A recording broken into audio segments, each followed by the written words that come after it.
over here, as x approaches n, and we were to solve it the same way we solved the top problem, and plug in n for x, so you would get n cubed minus n cubed over n minus n, you would get 0 over 0, which is undefined.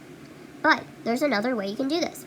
You can solve it algebraically and try to cancel out any factors that are common. So what we would do for that one, we would simplify x cubed minus n cubed. And so what I did was that I chose a difference of cubes, and so I chose n to equal 2, and I got x cubed minus 8 over x minus 2. So x cubed minus 8 simplifies to ways teachers like to help their students memorize the difference of cube methods is same, opposite, always, positive. This one over here is always positive. This one over here is the opposite of this one, and so forth. So, from here, we would put this over x minus 2, and do you guys notice any common factors? Yeah, this over here is x minus 2, and this over here is x minus 2. So we can cancel it out, sort of like a rational function. And what you're left with is x squared plus 2x plus 4. I apologize, my handwriting is hard to read, but you're left with that. And then from there, you can plug in n equals 2, and you can solve it.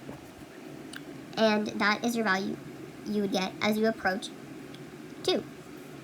So over here, you would get 2 squared plus 2 times 2 plus 4. And this is just 4 plus 4 plus 4. So as x approaches 2 in this function, f of x will approach 12. Because 4 plus 4 plus 4 is equal to 12. If we were to graph this function over here, x cubed minus 8 over x minus 2, you would get a quadratic function because the factors would cancel out. And so, as you approach 2, your value will increase. As you can see in this graph, your f of x value will increase, as well as your x value. And so we can start from 1.25, and f of x is equal to 8.063. And then as you get closer, 1.6566, f of x is equal to 10.054. And then you get all the way up to 1.937. And f of x is equal to 11.626. And you get all the way to 2. And technically, in this function, it would say undefined. Even though this may appear as a quadratic, if you were to plug in 2, you would get x cubed minus 8, or you would get 2 cubed minus 8, which is equal to 0. But it's also 2 minus 2 as the denominator, and as we know, if 0 is in the denominator, the function is undefined.